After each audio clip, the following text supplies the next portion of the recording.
My husband and daughter shut me out for a month, so I chose to leave. 5 years later, he called and asked me to attend our daughter's wedding. I went not knowing what to expect. When he saw me there, his hands began to shake, and I finally understood the power of walking away. "Dad, did you hear something? Like weird white noise." I stood frozen in my own living room, hands still extended toward the TV remote, while my 17-year-old daughter looked right through me and asked her father if he'd heard a noise. Not asked me a question. Just about me. Like I was a malfunctioning appliance. Spencer didn't even glance up from his phone. "Just the house settling, honey. The house settling." That's what I'd become after 20 years of marriage. Not Catherine. Not Mom. Not even an annoyance worth acknowledging. Just ambient noise. Background static. The creaking of old pipes nobody notices anymore. Before we continue, I want to thank you for being here and listening to stories about finding strength in impossible situations. If you believe that no one deserves to be erased from their own life, please consider subscribing. It's free and helps these stories reach others who need to hear them. Now let's see what happens next. That was day 28 of what I'd started calling the erasure. 28 consecutive days of being treated like I didn't exist in my own home. 28 mornings of cheerful greetings met with theatrical silence. 28 evenings of coming home to find them already eating takeout they hadn't bothered to save for me. I'd actually started checking mirrors that week. Touching walls to confirm I could still interact with physical objects. I'd Googled, "Can you be dead and not know it?" at 2 a.m. 3 nights ago, which tells you everything about my mental state. The remote sat on the coffee table between them, just 18 inches from where I stood.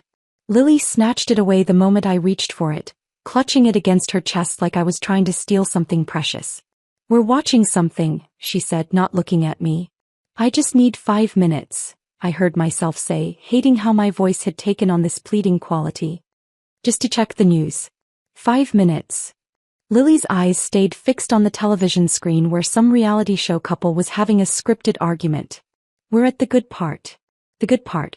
There was always a good part.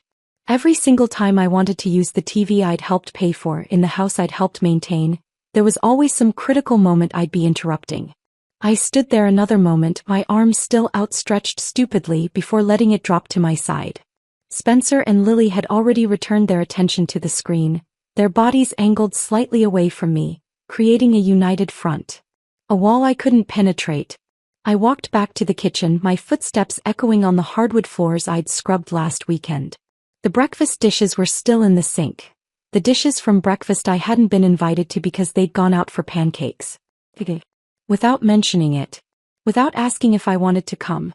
I'd found the receipt on the counter when I came downstairs at 8:30. 2 orders of blueberry pancakes, 2 orange juices, 2 coffees. The timestamp read 7:15 a.m. They'd deliberately left early to avoid me. This wasn't new. The pattern had been building for weeks, each incident small enough to dismiss individually but together forming something impossible to ignore. It started subtly, conversations that would halt the moment I entered a room. Inside jokes I wasn't included in. Plans made without consulting me. Then it escalated. The morning greetings I offered that went completely unacknowledged. Spencer raising his newspaper the second I spoke, creating a physical barrier between us. Lily's eyes sliding past me like I was transparent, even when I stood directly in front of her asking about her day. I tried to rationalize it at first. Spencer was stressed about work.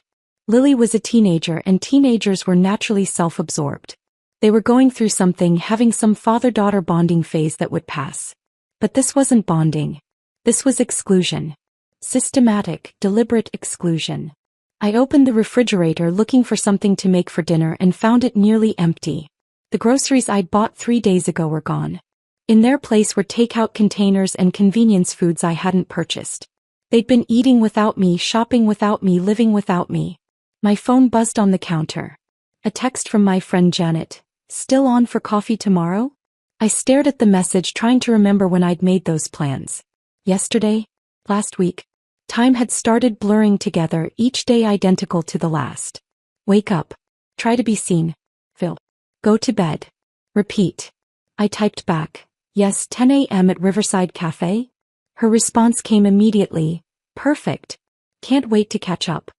Haven't seen you in forever." Forever. Had it been that long?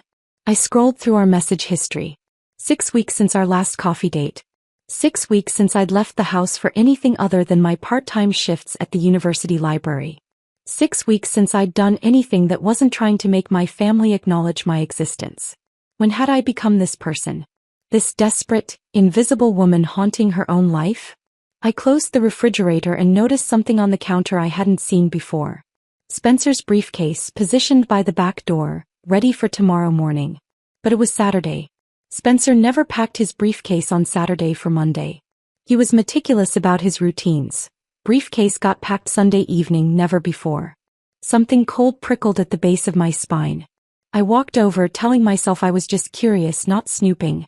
The leather was expensive, well-maintained, exactly like Spencer himself. Professional. Organized. Efficient. A corner of paper stuck out from the side pocket. Legal letterhead.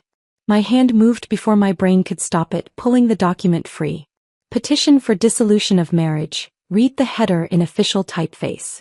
The paper trembled in my hands, or maybe my hands were trembling. I couldn't tell anymore.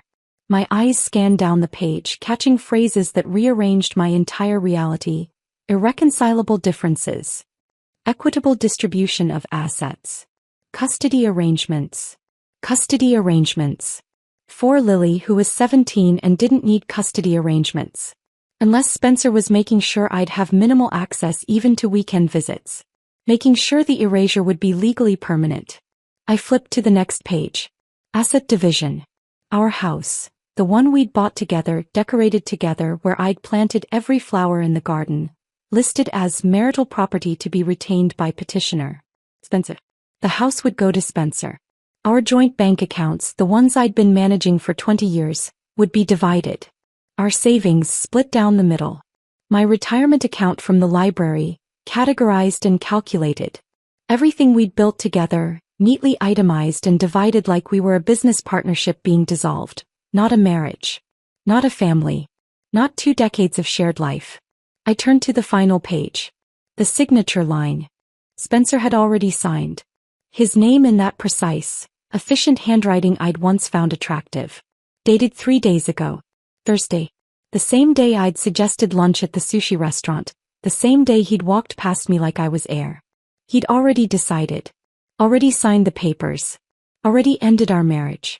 The last month hadn't been them going through a phase or dealing with stress.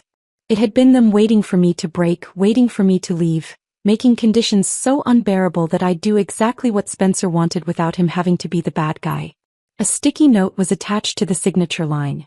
3 words in Spencer's handwriting. Sign here. Not, I'm sorry this didn't work out. Not, we need to talk. Not even, I want a divorce. Just instructions. Like I was an employee being terminated, handed papers and told where to sign. I stood in my kitchen. The kitchen I'd cleaned that morning in the house I'd maintained, beside the family I'd devoted 20 years to, and felt something fundamental shift inside my chest. Not breaking. Hardening. I wasn't going to sign these papers. Not tonight. Not like this. I folded the document carefully and slid it back into Spencer's briefcase exactly where I'd found it. Then I walked upstairs to our bedroom, pulled my old college duffel bag from the closet and began packing. 3 comfortable shirts. 2 pairs of jeans. Enough underwear and socks to last a week. My toothbrush. My laptop. The framed photo of baby Lily I kept on my nightstand, not because I was taking it with me long term, but because I needed to remember her before she learned to look through me. I left a note on my pillow. Short, simple, giving them nothing. Gone to think. Don't worry about me. Hey. Then I walked down the stairs, past the living room where Spencer and Lily were still watching television, neither of them glancing up as I passed. I opened the front door, stepped into the cool night air and closed it quietly behind me. They didn't notice. They wouldn't notice for hours, maybe not until morning. Maybe not until they needed something from me. By then I'd be gone. Not because they'd won, but because I'd finally understood. You can't make people see you. You can only choose to stop being invisible. I drove to the train station and bought a ticket north to my hometown, to my parents' house where I'd grown up. The next train left at 3:30 a.m. I had 4 hours to wait. I didn't cry. I didn't call Spencer. I didn't text Lily. I sat on a metal bench in the fluorescent-lit station and felt for the first time in 30 days like I could breathe.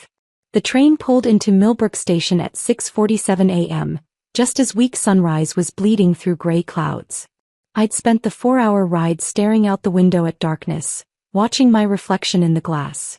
A ghost woman with hollow eyes and a duffel bag, running from a life that had already finished running from her.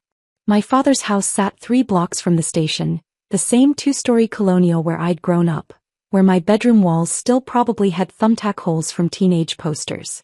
I walked slowly, my bag feeling heavier with each step, not from its contents but from what it represented. 43 years old and moving back home like a college dropout. The porch light was on. Dad's habit never turned off until full daylight. I stood at the door for a solid minute before ringing the bell, rehearsing explanations that all sounded equally pathetic. My father answered in his ancient terry cloth bathrobe, the blue one Mom had been threatening to throw away for a decade. His hair stuck up at angles that defied physics, and he squinted at me through glasses he'd clearly just shoved on his face. "Catherine."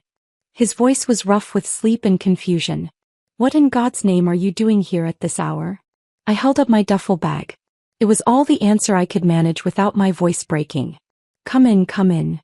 He stepped aside, ushering me into the living room that hadn't changed since 1995. Same floral couch Mom had reupholstered twice. Same family photos on the mantel. Same safe, unchanging space where the worst thing that ever happened was a broken lamp or a bad report card. "Harold." Mom's voice drifted down from upstairs, alert despite the early hour. Retired school principals never really lost the ability to wake at the first sign of something wrong. "Who's at the door at this ungodly hour?" "It's Catherine, Eleanor." "He's visiting." Pause. A long one. I could practically hear Mom's brain cataloging the implications. Catherine unannounced at dawn with luggage. "I'll be right down." Dad guided me to the couch, took my bag, set it by the stairs. "I'll make coffee," he said, which was his default response to any crisis. "Heart attack." "Coffee." "Car accident." "Coffee." "Daughter showing up fleeing her marriage." "Coffee." I sat on that floral couch and felt something inside me finally unlock. My hands were shaking. Not from cold or fear but from the simple fact that someone had opened a door for me. Someone had said my name and looked directly at me while saying it. "They've been pretending I don't exist," I said when Dad returned from the kitchen, not bothering with preamble. "Spencer and Lily. For a month. Like I'm furniture. My voice cracked. Like I'm the house settling." Dad's face did something I'd rarely seen. It cycled through confusion, then understanding, then quiet, dangerous fury. The kind of anger that doesn't explode but burns steady and hot. He'd been a civil engineer for 40 years, a man who solved problems with math and logic, but in that moment he looked like he wanted to solve Spencer with his fists. "How long?" he asked. 30 days. I counted. He nodded slowly, processing. "And you left." I found divorce papers. He'd already signed them. Just left them for me to find with a sticky note telling me where to sign. "That son of a..." He stopped himself, glanced toward the stairs where Mom's footsteps were approaching. "That's not how you end 20 years. Apparently it is." Mom appeared in the doorway wearing her quilted robe, her gray hair in the braid she'd slept in for as long as I could remember. She looked at me, then at Dad, then back to me, and I watched her retired principal assessment skills kick in. "I'll make breakfast," she said. "Catherine, you look half-starved." "Harold, set the table." That was Mom. Crisis management through routine and food. 20 minutes later, I sat at their kitchen table. The same table where I'd done homework and eaten family dinners and announced I was marrying Spencer 20 years ago. Mom set down a plate of scrambled eggs, toast, fresh fruit, and homemade scones that she must have baked yesterday. She poured coffee, sat down across from me, and delivered her assessment with the same unflinching honesty she'd used on struggling students for 4 decades. "You've been disappearing for years, haven't you? Not just this month." I opened my mouth to protest, to defend myself, but she held up one hand. "Your Christmas cards used to be full of stories, Catherine. Little anecdotes about Lily, funny things Spencer said, your thoughts on books you'd read. The last few years they've been generic grocery store messages with just signatures. Your voice on our phone calls has sounded flat, mechanical. You stopped mentioning your own needs or interests. Everything was always Spencer thinks or Lily wants." Each observation landed like a small stone, building into something I couldn't ignore. You turned yourself into wallpaper, honey. Mom's voice softened but didn't lose its edge. And wallpaper eventually gets painted over. The truth of it stung worse than any accusation. He was right. I'd been slowly erasing myself for years, making myself smaller and quieter and more convenient, thinking that's what good wives and mothers did. By the time Spencer and Lily started actively ignoring me, I'd already done most of the work for them. I don't want you signing those divorce papers, Mom continued. Not yet. Not until you figure out what you actually want, not what Spencer wants from you. And you're staying here at least 3 months. No rushing into decisions from a place of pain. Mom, I can't stay here for 3 months. I have a job. You have a part-time library position that will understand you taking personal leave. What else do you have, Catherine? Really? I stared at my eggs, unable to answer. What did I have? A house I'd be lucky to keep half of. A daughter who called me white noise. A husband who'd rather I didn't exist. 3 months, Mom repeated firmly. Promise me. Okay, I whispered. 3 months. Dad reached across the table and squeezed my hand. For the first time in months, I was somewhere people actually saw me. Even if the scene came with uncomfortable truths. The next evening, I was helping Mom organize her garden shed when a car pulled into the driveway. I didn't recognize the silver Honda until my younger brother Marcus climbed out, carrying bags of Chinese takeout. Mom called you, I said, not bothering to make it a question. Mom called me, he confirmed, walking over and pulling me into a hug that smelled like chalk dust and acrylic paint. Drove 4 hours. You're welcome.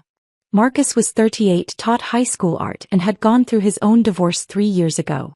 We sat on the back porch with containers of fried rice and lo mein, the spring evening cooling around us. Want to hear about my marriage? Marcus asked, stabbing at his food with chopsticks. Not particularly. Too bad. You need to hear this. He set down his container and looked at me directly. My ex-wife spent 5 years making me feel like my teaching job wasn't real work. Like I was playing with crayons while she had an actual career. My hobbies were childish. My friends were immature. My interests were a waste of time. I kept shrinking myself, trying to be what she wanted, avoiding conflict.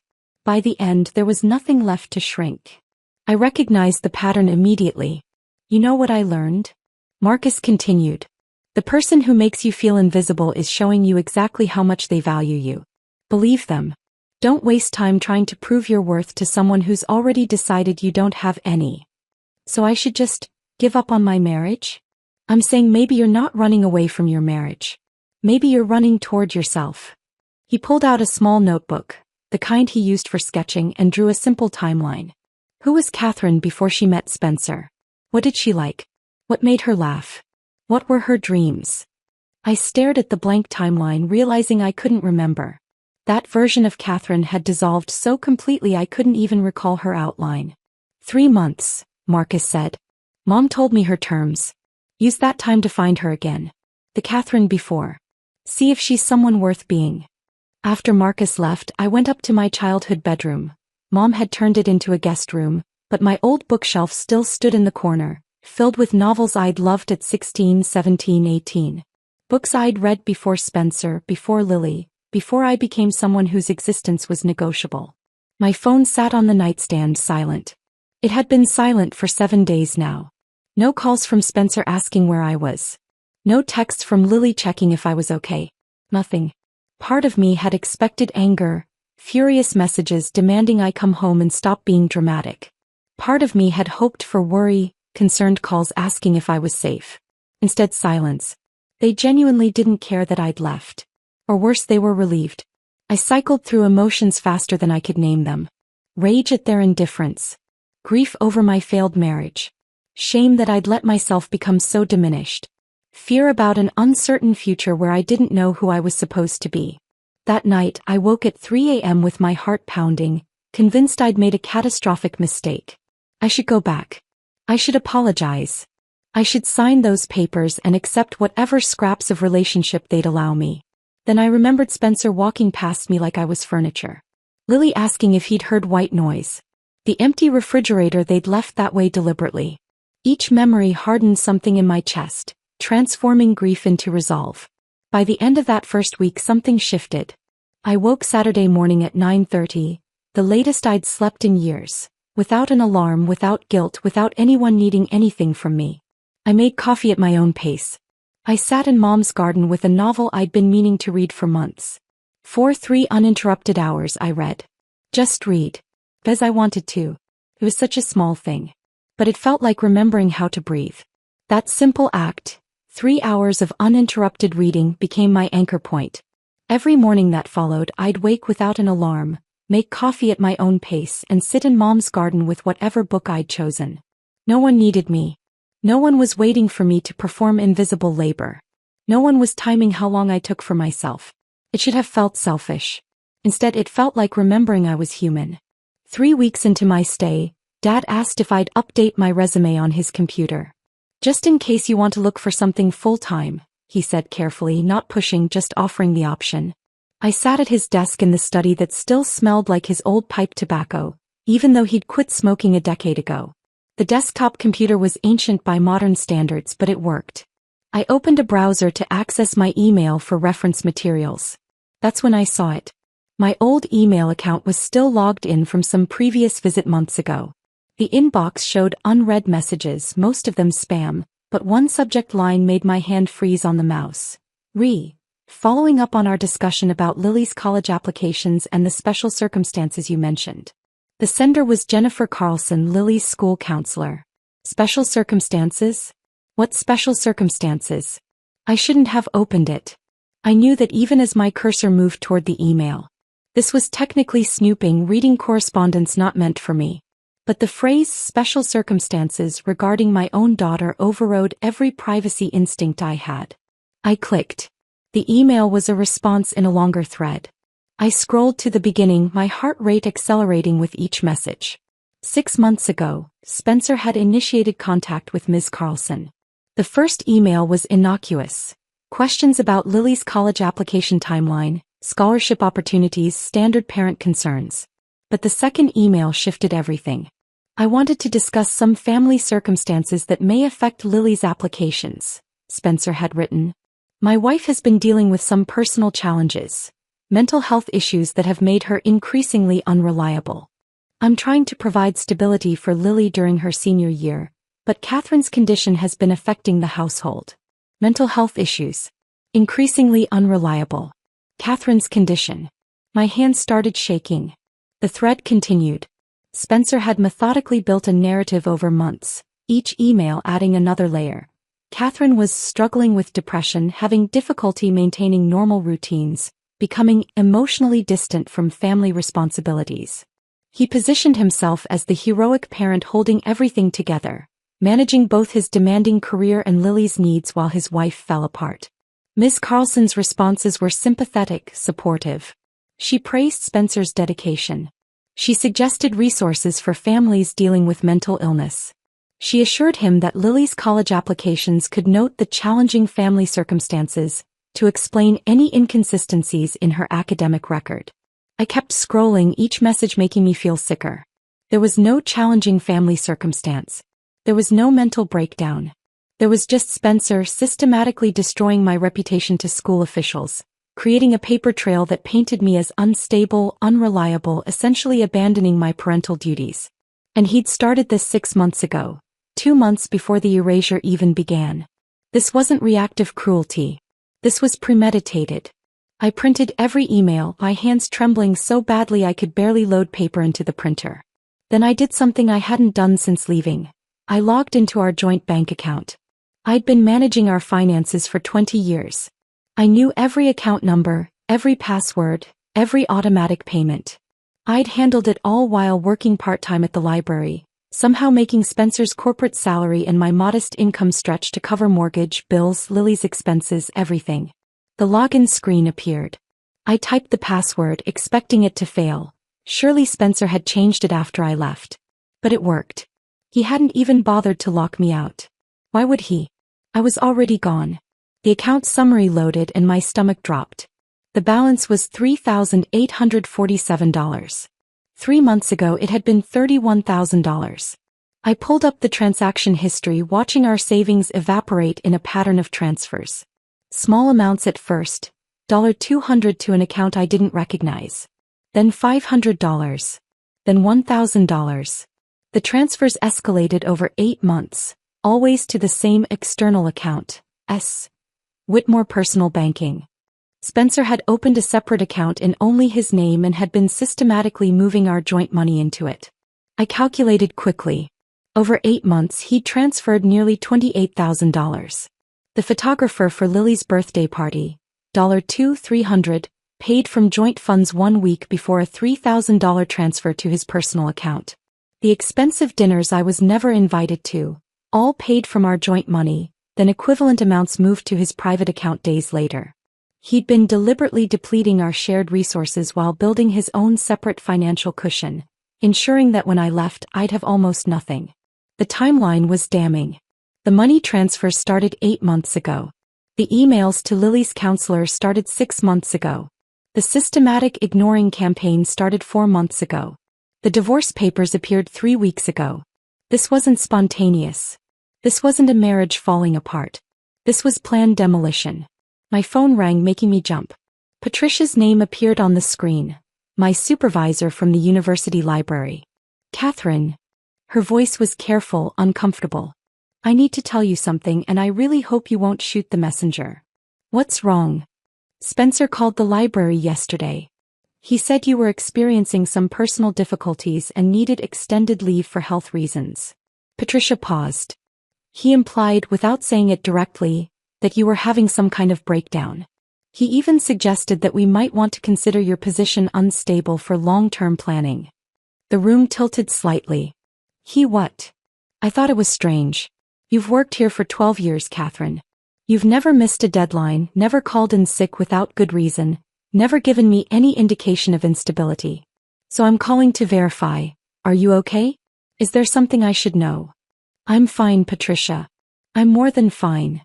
My voice was steadier than I felt. Spencer and I are separated. I'm staying with my parents while I figure things out. But I'm not having a breakdown and I fully intend to return to work when I'm ready. That's what I thought. Patricia's tone shifted, becoming more direct. Catherine, I've seen this before. My sister went through something similar. Her ex-husband tried to destroy her professionally before their divorce, building a case that she was unreliable so he could argue for full custody and reduced alimony. I wanted you to know what Spencer's doing because this feels like someone building a case for something. After we hung up, I sat staring at the computer screen, at the printed emails, at the bank statements spread across Dad's desk. Pieces were clicking together into a picture I didn't want to see but couldn't ignore. Spencer had been planning my exit for at least 8 months, possibly longer. He'd been moving money, crafting a narrative of my instability, poisoning my relationship with Lily, contacting my workplace to damage my professional reputation. Then he'd created conditions so intolerable at home that I'd leave, giving him the final piece he needed, evidence of abandonment. If this went to court, what would it look like? A mother who'd left her family without warning. A mother with no money because she'd been too unstable to notice her husband draining their accounts. A mother whose own daughter's school counselor had documented her mental health challenges and unreliability. A mother whose employer had been warned she might be too unstable for continued employment. Spencer would win everything. The house, full custody of Lily despite her being nearly 18, minimal alimony because I was employable, but had abandoned my family. And I'd be left with nothing. No credibility, no money, no relationship with my daughter, no professional reputation. I heard the back door open. Marcus had come for his daily visit, another bag of takeout in hand. He found me in the study, surrounded by evidence of my husband's systematic destruction of my life. Cat, you okay? He set down the food and came closer, seeing my face. What happened? I showed him everything. The emails. The bank transfers. Patricia's call. I watched my brother's expression shift from concern to anger to cold calculation. Marcus had always been the artistic one, the dreamer, the one who taught teenagers about color theory and perspective. But right now his brain was working like an engineer, organizing information into patterns. He pulled out a notebook and started creating a timeline, writing dates and events in his neat teacher's handwriting. 8 months ago, money transfers begin, he wrote. 6 months ago, emails to school counselor start. 4 months ago, Systematic ignoring campaign begins. 3 weeks ago, divorce papers appear. He drew lines connecting the events, then looked up at me. This isn't spontaneous cruelty, Kat. This is calculated destruction. He's been planning this for months, maybe longer. Marcus tapped his pen on the timeline. He was creating conditions so intolerable that you'd leave. Then he'd have evidence of abandonment, plus a narrative that you're unstable. In any custody or financial dispute, he'd win easily. I'd thought Spencer was cruel. I'd thought he'd fallen out of love and handled it badly. I'd thought the ignoring campaign was about him being selfish or emotionally stunted. But this was something else entirely. This was a man dismantling his wife's entire life with corporate efficiency, ensuring she'd leave with nothing. No credibility, no money, no relationship with her daughter, no reputation. Building a case, brick by brick, that would justify taking everything while making it look like I'd abandoned them. What do? I asked Marcus, my voice barely above a whisper. He looked at me with an expression I'd never seen on my artistic, gentle younger brother's face. It was the look of someone who'd been through his own demolition and survived. You don't sign those papers. You document everything. You build your own case. And you get a lawyer who specializes in cases like this. Because Spencer just made a critical mistake. What mistake? He assumed you'd never figure it out.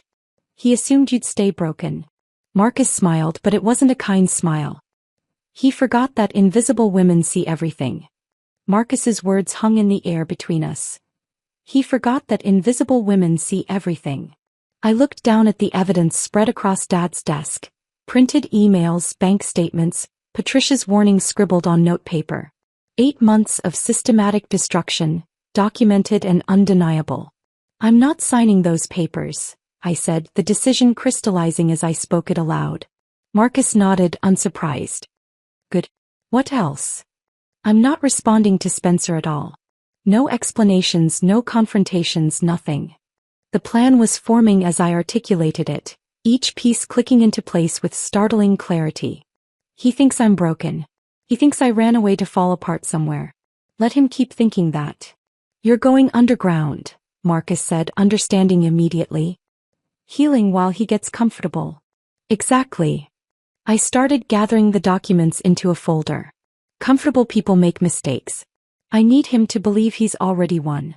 That night, I opened a new bank account at a local credit union, one with no connection to our old bank. I transferred the modest balance from my personal account, money from my library paychecks that Spencer hadn't managed to access. It wasn't much, but it was mine. Dad appeared in the doorway of the study, reading glasses perched on his nose. You're documenting everything? Everything, I confirmed. He sat down at the desk, pulling the bank statements toward him with the methodical precision of someone who'd spent 40 years making numbers tell stories. Let me show you something. For the next hour, my father, retired accountant, crossword puzzle enthusiast, man who'd taught me to balance a checkbook at age 12, walked me through exactly how much Spencer had taken and how to protect what little remained. He was smart about it, Dad admitted grudgingly. Small transfers, irregular timing, nothing that would trigger automatic fraud alerts. But he made one critical error. What? He left a pattern. Courts don't like patterns. They suggest intent. Dad created a spreadsheet, organizing every transfer by date and amount. We'll need copies of everything. Statements, emails, documentation of his contacts with the school and your employer. Build a timeline that shows premeditation. Mom joined us with tea in her old principal's network. I called Margaret Chin. She retired from Lincoln High 3 years ago, but she was there for 35 years. She remembers you from when you volunteered in Lily's elementary classes. Mom set down the tea with quiet determination. She's writing a character reference. So are Beth Garrison and Tom Fletcher. All people who knew you as a parent, as a volunteer, as someone reliable and present.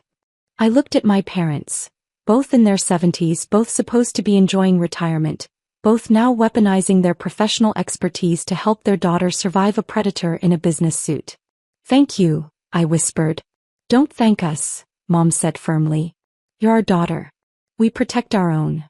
6 weeks after I'd arrived with nothing but a duffel bag and shattered dignity, my phone rang with an unfamiliar number.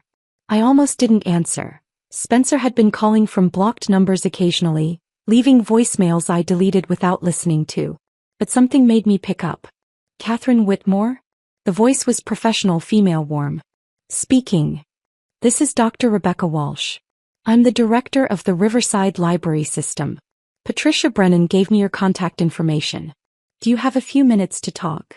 I moved to the back porch away from where Mom was making dinner. Of course. Patricia spoke highly of your work. 12 years at the university library, your cataloging system overhaul, your outreach programs. I'm impressed. Papers rustled on her end. We have an opening for a senior research librarian. Better title than your current position, better salary, full benefits. The job is yours if you want it. I gripped the phone tighter. Just like that. Not quite. Rebecca's voice shifted, becoming more personal. Patricia told me a bit about your situation. I went through something similar 5 years ago. Husband who tried to destroy my career during our divorce, made me look unstable and unreliable. I know what it looks like when someone's being professionally sabotaged. I see. You're too good at your job to let him take that from you, Catherine. This is a fresh start in a city where his narrative hasn't reached. Where you can rebuild without fighting his version of events at every turn. She paused. The position starts in 3 weeks. That enough time to relocate? 3 weeks. Enough time to find an apartment, pack what little I owned, leave behind the town where I'd been Mrs. Spencer Whitmore for 20 years. Yes, I said. That's plenty of time. Excellent. I'll email you the formal offer. Welcome to Riverside, Catherine. After we hung up, I sat on the porch steps, watching the sun set over Mom's garden. For the first time since finding those divorce papers, I felt something other than pain or anger or fear. I felt hope. 2 months into my strategic silence, Lily finally called. Not my parents' landline, not Dad's cell. My personal phone, the number she'd always had. I stared at her name on the screen for 3 rings before answering. Mom. Her voice was different than I remembered. Sharper. More entitled. Where are you? I'm safe, Lily. I'm fine. Dad says you're having some kind of breakdown. That you just left without. I'm not having a breakdown. Kept my voice level, calm. I left because I was being treated like I didn't exist in my own home. There's a difference. That's not. Mom, I need you to come back. I have to submit college applications and I need your signature on financial aid forms. This is important. Not, I miss you. Not, are you okay? Not, I'm sorry for how we treated you. I need your signature. Then I heard it, Spencer's voice in the background, muffled but distinct. Tell her she's being selfish. Tell her she's ruining your future. My daughter wasn't calling on her own. She was reading from a script. Something hardened in my chest, transforming the last soft places into something more durable. Lily, I said quietly, I'm not having a breakdown. I'm having a breakthrough. When you're ready to have an honest conversation about why I left, one where your father isn't coaching you, call me back. Mom, wait. I hung up. My hands were shaking but my resolve was solid steel. Marcus appeared in the doorway. He'd been staying for dinner, had obviously overheard. He crossed the room and squeezed my shoulder. That was perfect, he said. Don't let them pull you back into that dynamic. She didn't even ask if I was okay. I know. His voice was gentle but firm. Because she's been told you're not. She's been fed a narrative for months, Kat. It'll take time for her to question it. If she ever does. If she ever does, Marcus agreed. But you can't sacrifice yourself on the altar of maybe. You gave her 20 years. Now you give yourself a chance. 3 weeks later, I stood in my new apartment in Riverside Meadows. 1 bedroom, functional kitchen, living room with windows that let in afternoon sun. The furniture was second-hand but clean. The dishes were mismatched but mine. The space was small but entirely my own. My first night there, I sat on my thrift store couch with Chinese takeout and realized something profound. I was content. Not happy yet, that would take time. But content in a way I hadn't been for years. Maybe decades. No one knew where I was except my parents and Marcus. No one could walk past me like I was furniture. No one could discuss me like I was a malfunctioning appliance. I found a yoga studio 3 blocks away, joined an evening class where the instructor had gray hair and laugh lines and called everyone dear. I discovered a book club at my new library that met Thursday evenings. I made friends with my neighbor Elena, a middle school teacher recovering from her own divorce, who invited me on morning walks through the neighborhood. My routine became my anchor. Wake without an alarm. Coffee at my own pace. Work where people valued my expertise. Evenings that belonged entirely to me. Weekends for farmers markets, hiking trails, documentary films at the independent cinema downtown. I learned I liked red wine better than white. That I preferred mystery novels to romance. That sleeping late on Sundays without guilt felt like luxury. Simple discoveries that should have happened decades ago. 3 months became 6. 6 became a year. The seasons changed and I changed with them, not dramatically but steadily, like a plant finally getting enough light. I wasn't just surviving Spencer's demolition. I was discovering who Catherine had been before she became Mrs. Whitmore, before she learned to make herself small and quiet and convenient. I was finding the woman who'd laughed at spilled coffee at a conference. Who'd made ridiculous marketing slogans for impossible products. Who'd believed she deserved to take up space in the world. She'd been there all along, just buried under 20 years of systematic diminishment. Now she was emerging, and she was stronger than Spencer had ever imagined possible. Because he'd made one critical miscalculation. He'd assumed erasing me would make me disappear. Instead, it had set me free. Freedom, I learned, wasn't a single moment of liberation. It was 5 years of small choices, each one building on the last until you looked back and barely recognized the person you'd been. Year 1 was survival. Learning to sleep alone without loneliness, to cook meals for one without feeling the absence of 2 empty chairs, to make decisions that affected only me. I enrolled in night classes at Riverside University, pursuing the master's degree in library science I'd abandoned when I married Spencer. He'd called it unnecessary back then, said my bachelor's degree was sufficient for part-time library work, implied that furthering my education was somehow selfish when we had a family to support. Turned out it wasn't unnecessary at all. I studied digital archiving systems, information management theory, emerging technologies in library science. The work was challenging in ways that had nothing to do with emotional survival and everything to do with intellectual engagement. I'd forgotten what it felt like to be challenged academically, to struggle with concepts that had clear answers if you worked hard enough to find them. My thesis examined digital preservation strategies for small community libraries. Practical, unglamorous, exactly the kind of work that mattered to real people. When it was published in the Journal of Library Administration in year 3, Dr. Walsh brought champagne to the office. "You're too good at this to stay in research," she told me over plastic cups of cheap Prosecco. "I'm promoting you to associate director. More pay, more responsibility, more visibility. You ready for that?" I was. Turns out I was good at leadership, at mentoring younger librarians, redesigning inefficient systems, advocating for budget increases. My colleagues sought my advice. They invited me to dinners, asked my opinion on their projects, genuinely seemed to enjoy my company. It was revolutionary, being valued for my expertise rather than my ability to disappear. Elena from next door introduced me to her book club in year 2. That's where I met Joyce, a real estate agent with a laugh like broken glass and opinions about everything, and Michelle, an ER nurse whose dark humor about her ex-husband's inadequacies made me snort wine through my nose. We started meeting monthly, just the 4 of us, calling ourselves the Phoenix Club with only mild irony. Women who'd risen from the ashes of failed marriages, scarred but stronger for it. "My ex told me I was too loud," Joyce said one evening, her 3rd glass of wine making her philosophical. "Spent 15 years trying to be quieter, smaller, less opinionated. You know what I learned?" "What?" Michelle asked. "I'm not too loud. He was too fragile." We all drank to that. I dated occasionally. Nothing serious, just reminding myself I was still a woman, still interesting to other humans. Daniel, a history professor, took me to art galleries and talked about the French Revolution like it was gossip. We lasted 3 months before mutually agreeing we were better as friends. Marcus, a librarian from the satellite branch, made me laugh but wanted commitment I wasn't ready to give. We ended things amicably over coffee. I wasn't looking for another relationship. I was learning to have one with myself first. Throughout all of it, I maintained absolute silence regarding Spencer and Lily. No calls, no emails, no late-night social media stalking to see what they were doing. I blocked them on everything, creating a digital firewall between my old life and new. This wasn't avoidance, it was strategy.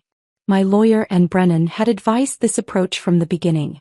and was 50-something, razor-sharp, with a reputation for demolishing opposing counsel while maintaining perfect professional courtesy.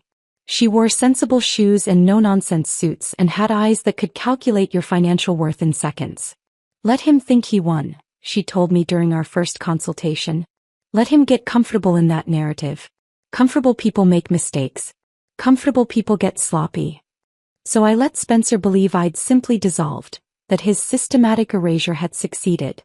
I paid the court-ordered child support every month without fail.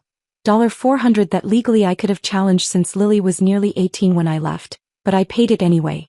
Creating my own paper trail of reliability. Documenting my stability. And kept copies of everything. Bank statements showing steady income and responsible spending, employment records showing promotions and professional growth, character references from colleagues and neighbors. Building a case we might never need but would have ready if we did. My parents provided occasional updates about Lily. She'd chosen a college 3 hours from home, far enough for independence, close enough for weekend visits. Marketing major. Active in student organizations. Dating someone seriously by her sophomore year. Each update felt like a small knife between my ribs, but I maintained silence. I couldn't force Lily to see the truth. I could only ensure that if she was ready to hear my side, I'd still be here. Her 18th birthday passed without contact. I allowed myself one day of grief, looked through old photos, cried into Elena's shoulder, drank too much wine and woke with a headache that felt like punishment. Then I got up and kept moving forward. By year 3, something unexpected happened. I realized I liked my life. Not tolerated it. Not managed it. Actively liked it. I traveled to conferences in Chicago, San Francisco, Boston. Cities I'd always wanted to visit but never had time for when I was busy maintaining a household that didn't want me. I walked through museums alone, ate at restaurants alone, discovered I enjoyed my own company. I took a pottery class at the community center and was terrible at it. Every bowl I made looked vaguely drunk, listing to one side. But I loved the meditative quality of working with clay, the way you could smooth out imperfections with wet fingers. I experimented with cooking, trying recipes that only needed to please me. Discovered I loved Thai food spicy enough to make my eyes water. That I preferred documentaries to sitcoms. That sleeping late on Sundays without guilt felt like luxury I'd never known existed. I started keeping a journal, processing my marriage with increasing clarity. Reading back through entries from year 1 to year 3, I could track my own evolution. From broken woman questioning her worth to someone recognizing Spencer's systematic abuse for what it actually was. One entry from year 4 caught my attention. Spencer's cruelty saved my life. If he'd been merely neglectful, ordinarily unhappy, gradually distant, I would have stayed forever trying to fix things. But his calculated erasure was so extreme, so deliberate, that leaving became my only option for survival. He freed me by trying to destroy me. How's that for irony? I realized something profound that year. I didn't miss my marriage. I missed the idea of what I'd thought my marriage was supposed to be. The fantasy I'd constructed in my head that had never actually existed.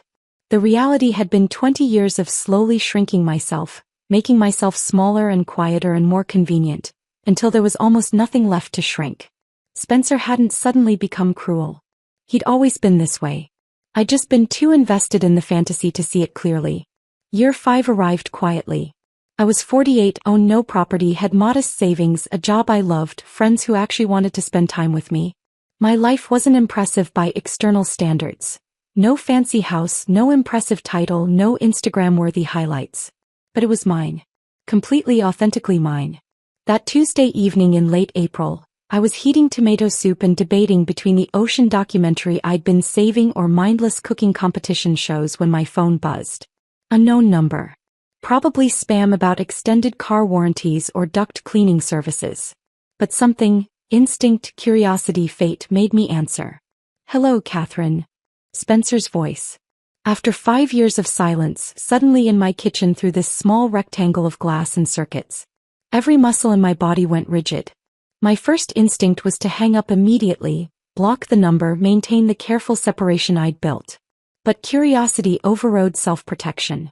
"I'm here," I managed, my hand gripping the counter edge. He sounded different. Older maybe. Uncertain in a way I'd never associated with Spencer Whitmore, who'd always known exactly what he wanted and how to get it. I I wasn't sure if this was still your number. It is. I didn't elaborate. Didn't tell him I'd kept it specifically hoping Lily might call someday. Didn't give him anything. Awkward pause. I heard background noise, voices, music, movement.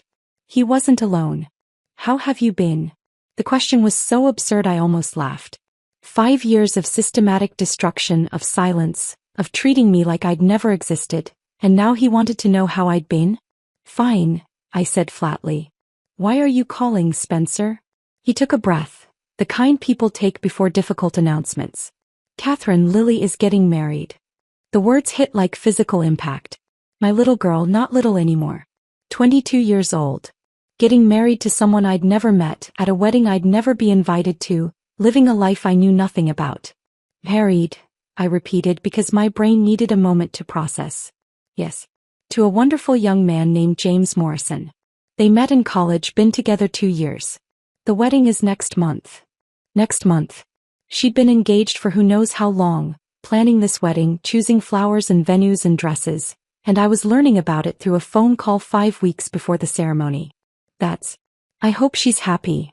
She is. Catherine. His voice shifted, becoming more hesitant. You should come. To the wedding. I nearly dropped the phone.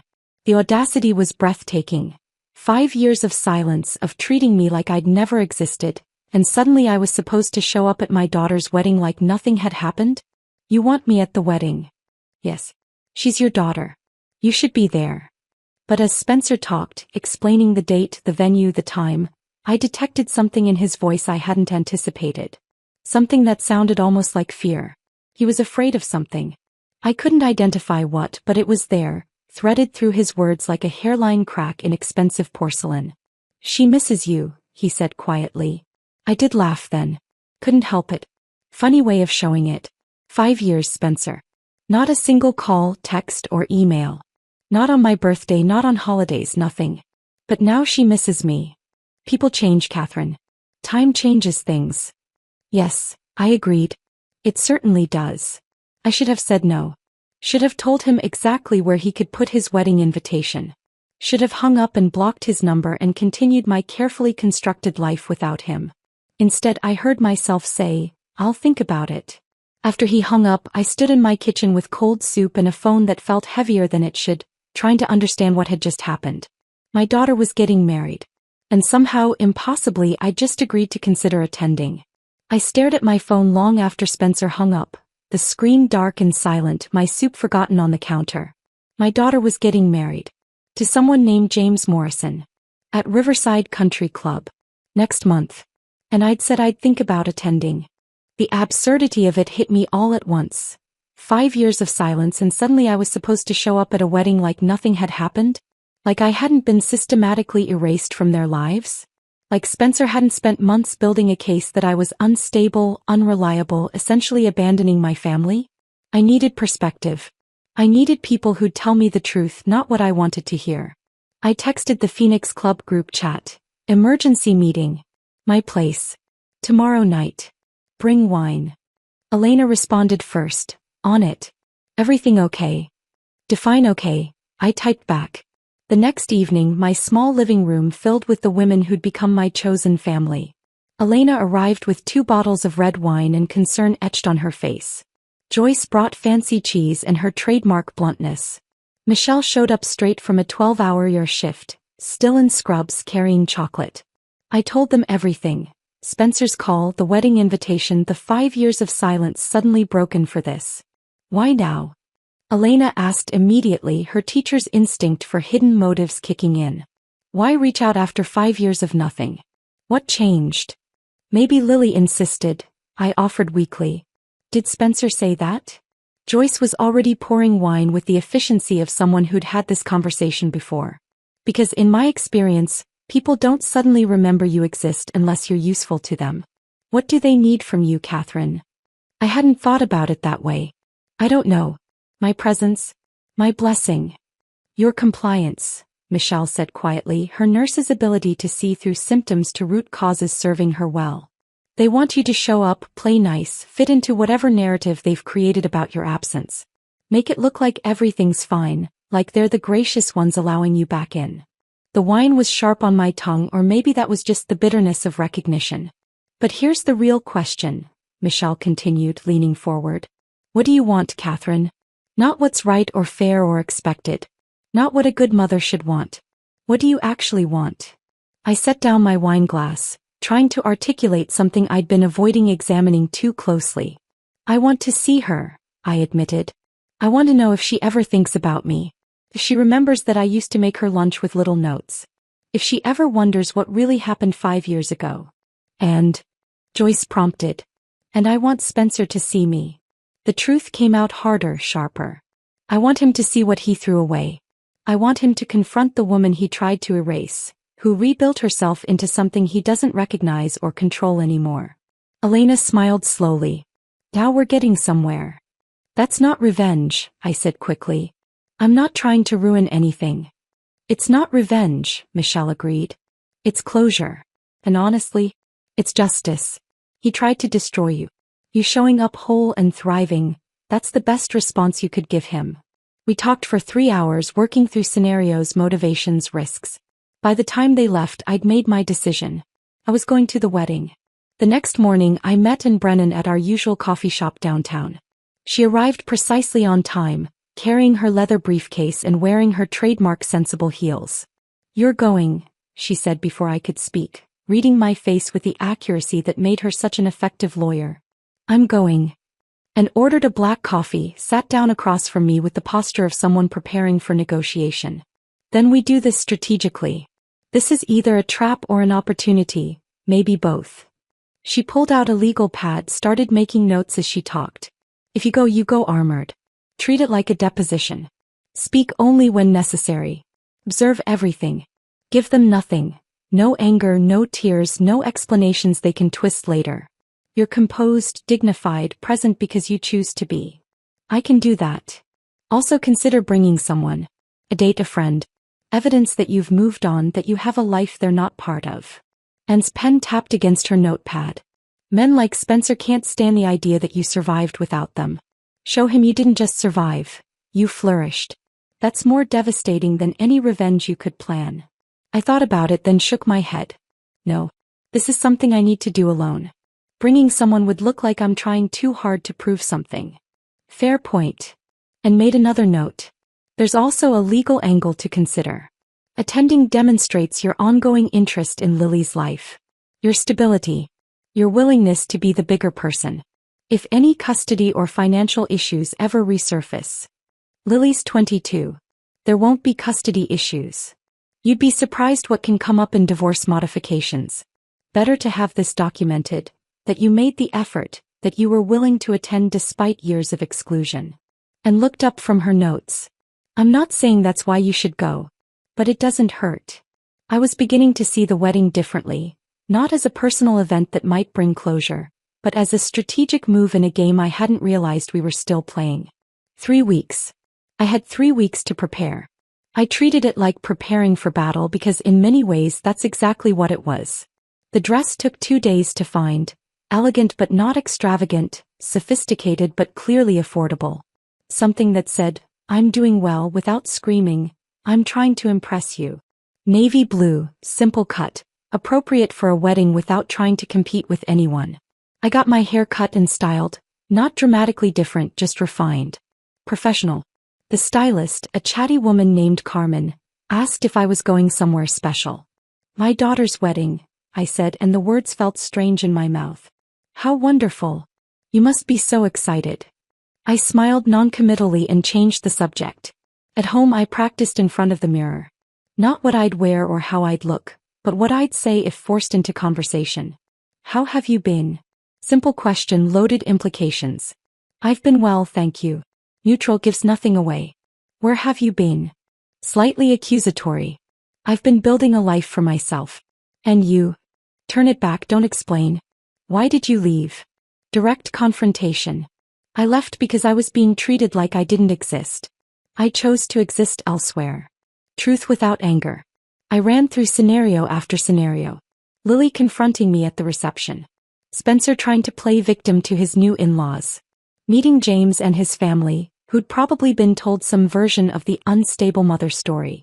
Stay calm. Maintain boundaries. Refuse to be drawn into drama. Elena called 3 times offering to attend as support. You don't have to do this alone, Catherine. I know. But I need to. Why? Because showing up alone proves I don't need anyone to validate my existence. I'm there because I choose to be, not because someone's holding my hand. The night before the wedding I couldn't sleep. I laid out my dress, checked my car for gas, made sure I knew the exact route to Riverside Country Club. Then I did something I hadn't done in 5 years. I pulled out old photo albums from the box I'd brought when I moved. Pictures of Lily as a baby, chubby-cheeked and grinning. As a toddler with paint in her hair from an art project gone wild. At 7, missing her front teeth, holding up a spelling bee trophy. I let myself feel it. The grief of missing years, the ache of memories that belonged to someone I used to be. The loss of watching my daughter grow into adulthood, of being excluded from college visits and boyfriend introductions and engagement celebrations. I cried for about 20 minutes, then put the photos away.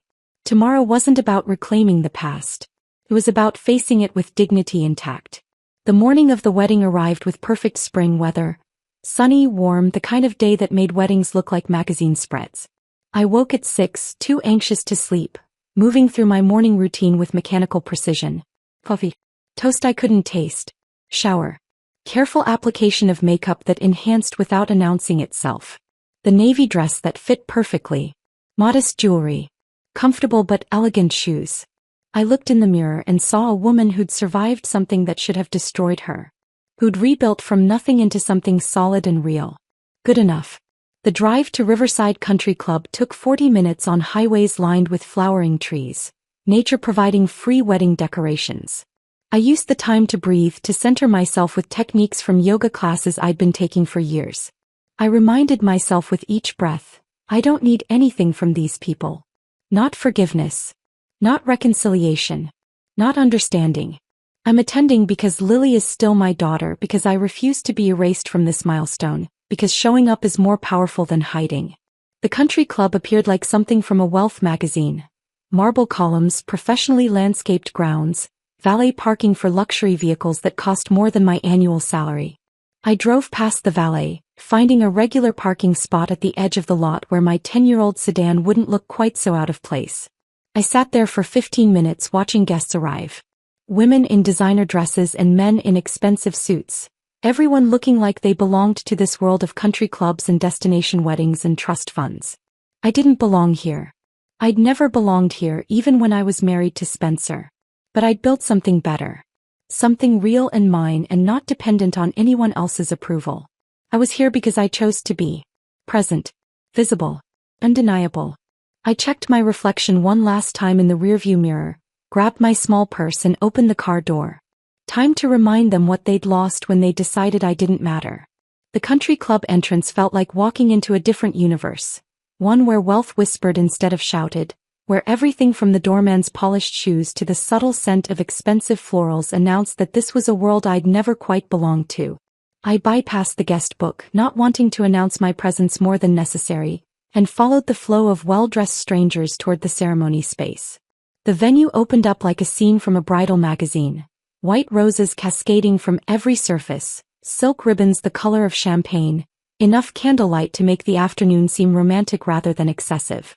I found a seat in the back row, close enough to witness but far enough to slip away if things went wrong. Around me, guests chatted in the easy way of people who all knew each other, who all belonged to the same social circles, country clubs, vacation destinations. I recognized no one. Not a single face. 5 years ago I would have known these people. Spencer's colleagues, our neighbors, the parents from Lily's school. But clearly, an entirely new social ecosystem had formed in my absence. These were people from Spencer's post-Catherine life. James's wealthy family. Lily's college friends who'd never met her mother. The evidence of my complete erasure was everywhere I looked. A string quartet began playing, something classical and emotional that I didn't recognize. Guests quieted, stood, turned toward the back entrance. The procession started with bridesmaids in sage green dresses, then groomsmen in perfectly tailored suits. Then flower girls scattering petals with varying degrees of cooperation. Then Lily appeared. My breath caught painfully in my chest. She was breathtaking. Not just pretty or lovely, genuinely stunning in a way that momentarily stopped time. The dress looked handcrafted by angels. All delicate lace and precise tailoring that probably cost more than 6 months of my salary. Her dark hair was swept up elegantly, her makeup perfect, her smile radiant as she held her father's arm. Spencer looked exactly like what he was. Successful, distinguished, the proud father of the bride. His suit was impeccable, his posture confident, his expression the right mix of joy and bittersweet emotion at giving away his daughter. They started down the aisle together, and I felt the full weight of 5 missing years compress into this single moment. I'd missed so much. College tours and boyfriend introductions. The engagement announcement. Dress shopping and cake tastings and all those mother-daughter moments I'd imagined having someday. They'd taken it all from me. Or I'd lost it. Depending on whose narrative you believed. Then Lily's eyes found mine. The shock on her face was extraordinary. Pure disbelief mixed with something that looked almost like seeing a ghost. Her stride faltered mid-step, disrupting the careful procession rhythm. Her mouth opened slightly, her grip on Spencer's arm tightening. She turned to Spencer, whispered something urgent that I couldn't hear from my distance. Spencer's head turned slightly, following her gaze until his eyes landed on me. That's when I saw it happen. Spencer's hands began to shake. Not a subtle tremor. A visible, uncontrollable shaking that he tried desperately to hide by gripping Lily's arm tighter. His face went pale beneath his tan, his composed expression cracking like fine porcelain under pressure. Several guests in the front rows noticed, exchanging concerned glances and whispered questions. Spencer tried to steady himself, taking a breath and resuming the walk down the aisle, but the shaking continued. He hadn't expected me to actually come. He'd invited me thinking I'd refuse, giving him the moral high ground of, we invited her but she chose not to attend. Or maybe Lily had insisted, and he'd called assuming 5 years of silence meant I'd disappeared completely from her life. But here I was. Present. Composed. Whole. And watching his carefully constructed world tilt slightly off its axis. They reached the altar where James waited, handsome in that generic way of young men from good families, with kind eyes and an expensive haircut. He looked at Lily like she was precious, which counted for something. Spencer released her arm, hands still trembling as he stepped back to his seat in the front row. The officiant began speaking about love and commitment and partnership. Words that should have been beautiful but felt hollow in my mouth after what I'd experienced. I watched the ceremony unfold. The vows, the ring exchange, the reading from Corinthians about love being patient and kind, and felt oddly detached from it all. I wasn't watching Lily and James. I was watching Spencer. He kept glancing back toward my seat, his composure slipping further with each look. His face was a mask of something I was slowly beginning to identify.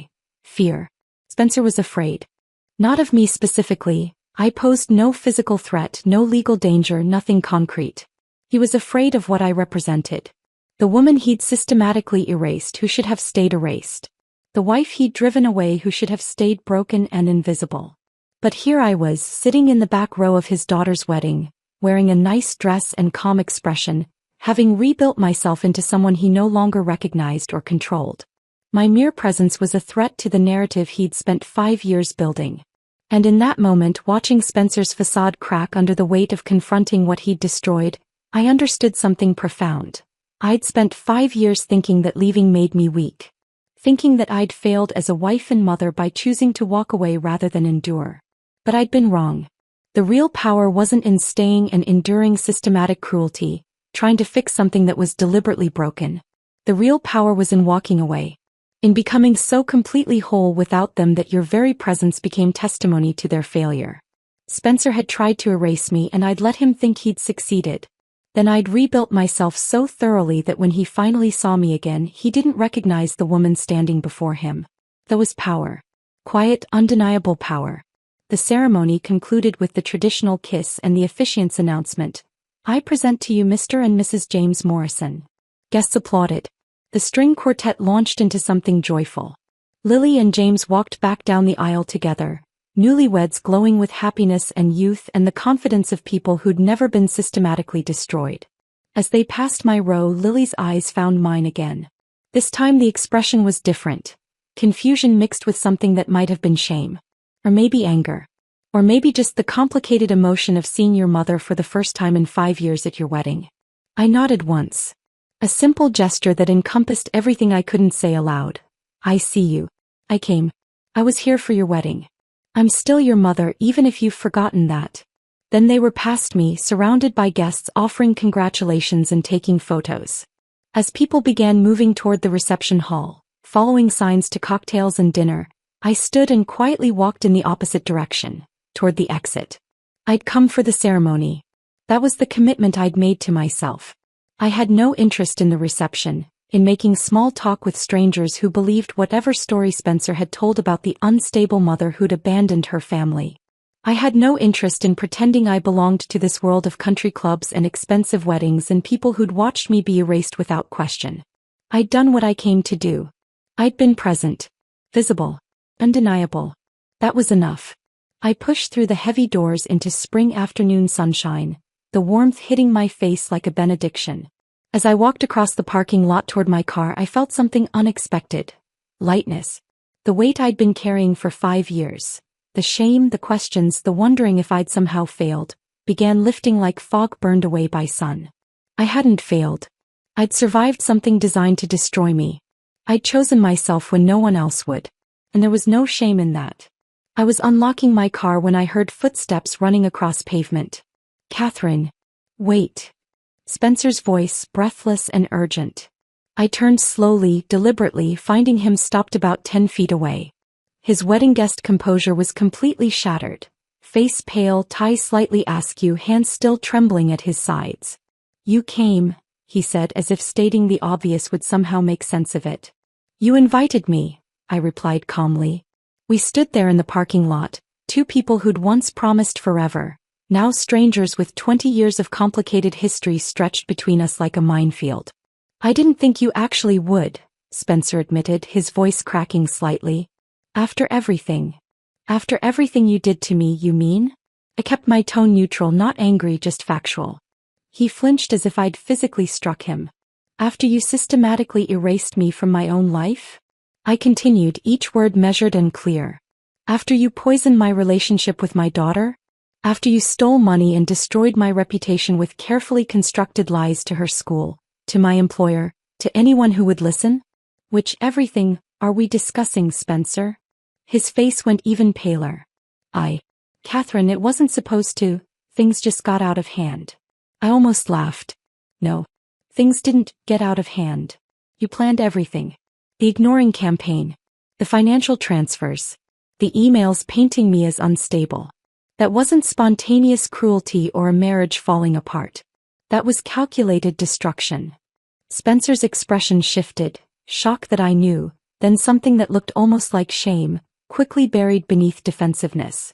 Catherine, I held up one hand, stopping him. I don't need your explanation. I don't need your apology. I came today because Lily is still my daughter, and I refuse to be erased from her important moments. But I don't belong to your world anymore. I pulled my car keys from my purse, feeling steadier than I'd felt in years.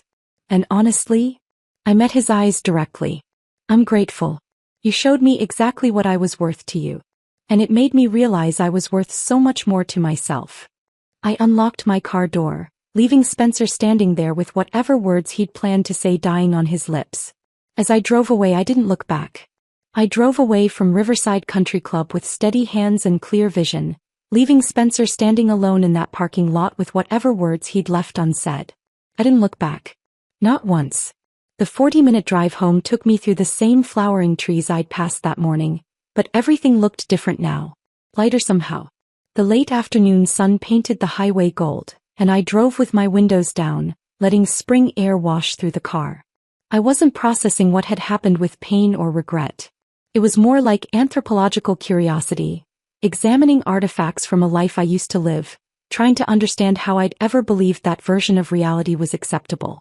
I'd loved Spencer once, built a life with him, believed our partnership mattered, that we were a team facing the world together. Now he was essentially a stranger whose systematic cruelty had accidentally set me free. If he'd been merely neglectful, ordinarily unhappy, I might have stayed forever trying to fix something that was designed to stay broken. But his calculated erasure had been so extreme that leaving became my only survival option. So in a twisted way, I owed him gratitude. I thought about Lily as I drove, My daughter who was now someone else's wife, living a life I knew nothing about. Part of me hoped she'd eventually understand what really happened 5 years ago. That she'd ask questions Spencer couldn't answer comfortably. That she'd want the truth. But I released the need for immediate reconciliation. I'd learned something crucial over 5 years of silence. You can't force people to see what they're not ready to see. You can only live your truth so completely that when they're finally ready, the door remains open. If that day came, I'd be here. If it didn't, I'd survive that too. At Riverside Meadows, the sunset colored my apartment red and gold. I parked my sedan in my usual spot, climbed the stairs I walked every day, and unlocked the door to my small, perfect space. The first thing I did was change into soft clothes. Yoga pants and an old university sweatshirt, the kind of comfort uniform that would have been unthinkable in my old life where I always had to be presentable in case Spencer or Lily needed something. I ordered Thai food from my favorite local restaurant, the one where they knew my usual order and always included extra spring rolls. Then I settled onto my second-hand couch, pulled up the ocean documentary I'd been saving, and let David Attenborough's soothing narration wash over me. My phone buzzed halfway through a segment about blue whales. Unknown number. I almost ignored it, but curiosity won. The message was short. Why did you come today? No greeting. No signature. But I knew immediately it was Lily. I stared at those 4 words, reading the accusation underneath. Not, thank you for coming. Not, I'm sorry we haven't talked. Not, can we talk? Just, why did you come today? As if my presence had been an intrusion, a disruption of the carefully constructed narrative where I simply didn't exist anymore. She was angry that I'd shown up. Angry that I'd reminded everyone, her new husband, his family, all those wedding guests, that she had a mother who'd been excluded from her life. I typed several responses and deleted them all. I came because I wanted to see you, to be part of your day even from a distance. Too needy. I came because your father invited me, and I wasn't going to let him control whether I showed up to my own daughter's wedding. Too confrontational. I came because despite everything you're still my daughter and I still love you. True but incomplete. Finally, I settled on simplicity. Because you're still my daughter, even if you've forgotten I'm still your mother. When you're ready to talk honestly without your father coaching you, I'll be here. I hesitated, then added, I love you, Lily. Always have. Nothing you've done or not done changes that. I sent the message before I could second-guess myself, then turned off my phone completely. Whatever Lily did with that information was her choice now. I'd said what needed saying. The rest was up to her. I ate my Thai food slowly, savoring the familiar flavors while blue whales glided across my TV screen in their ancient migrations. And somewhere in that quiet evening, watching creatures who'd survived millions of years of change and challenge, I had an unexpected realization. I'd gotten my revenge. Not the revenge I'd fantasized about during those early months at my parents' house, when I'd imagined dramatic confrontations where Spencer apologized and Lily recognized the truth and everyone acknowledged how badly I'd been treated. Actual revenge turned out to be so much subtler. So much more powerful. It was in Spencer's shaking hands when he saw the woman he'd tried to erase, now composed and whole. It was in my ability to walk away from that reception without needing anything from them. No explanation, no closure, no validation. It was in building a life so complete that their approval or understanding became optional rather than essential. The best revenge wasn't destruction. Wasn't confrontation. Wasn't making them hurt the way they'd hurt me. The best revenge was becoming so entirely whole without them that their regret became background noise I didn't need to hear. 5 years ago I'd thought I lost everything when I left. My marriage, my daughter, my home, my identity as wife and mother. But I hadn't lost anything. I'd shed it. Like a snake shedding skin that no longer fit, that was restricting growth, that was slowly suffocating the creature underneath. And what I'd gained was infinitely more valuable. Myself. Not the diminished version Spencer and Lily had created. The woman who made herself small and quiet and convenient. Not the generic store-brand Catherine who fulfilled roles without having substance. The real Catherine. The one who'd laughed at spilled coffee at a conference. Who'd made ridiculous marketing slogans. Who'd believed she deserved to exist fully, loudly, completely. She'd been there all along, just buried under 20 years of systematic diminishment. I finished my dinner, cleaned up the containers, and prepared for bed with the calm routine that had become my anchor over 5 years. Tomorrow was Monday. Team meeting at the library in the morning. We were discussing the summer reading program expansion. Book club Wednesday evening. We were reading a mystery set in Iceland that Joyce had recommended. Yoga class Thursday after work with Elena. Weekend hiking plans with the Phoenix Club, exploring a new trail system 2 hours north. My life wasn't dramatic. It wasn't luxurious. It wouldn't make for impressive social media posts. But it was mine. Genuinely, authentically mine. I'd learned to sleep alone without loneliness, spreading out in my bed without wondering when Spencer would come to bed or whether he'd acknowledge my existence. I ate meals I chose without negotiating preferences or dietary restrictions. I made decisions about my schedule, my finances, my friendships that affected only me. I discovered interests I'd forgotten during my marriage. Marine biology fascinated me now. I'd taken an online course about ocean ecosystems.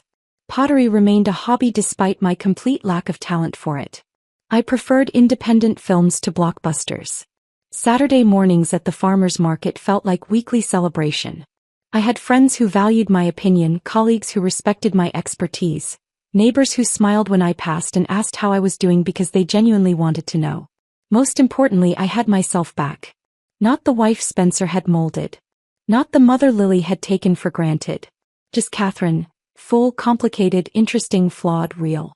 As I turned off my bedroom light, I felt something unexpected. Peace. Not the peace of resolution where everything gets neatly wrapped up and forgiven. Not the peace of reconciliation where broken relationships get mended. The peace of knowing I'd survived something designed to destroy me. The peace of walking away from people who treated me like background noise and building a life where my voice mattered. The peace of being systematically erased and choosing to redraw myself stronger and clearer than before. Spencer's hands had shaken today when he saw me. That was his burden to carry. The weight of recognizing what he'd destroyed, what he'd lost, what he'd thrown away in his calculated campaign to erase me. But that wasn't my burden anymore. I'd walked away 5 years ago from a house where I was a ghost. Tonight I walked toward tomorrow, toward my job and my friends and my small apartment and my quiet, genuine life. And that was power enough. The best revenge wasn't destruction. It was freedom. And I was finally, completely free. If this story of quiet strength and walking away had you captivated, hit that like button right now. My favorite part was when Catherine sat calmly in the back row while Spencer's hands began to shake, realizing she'd survived everything he tried to destroy. What was your favorite moment? Drop it in the comments below.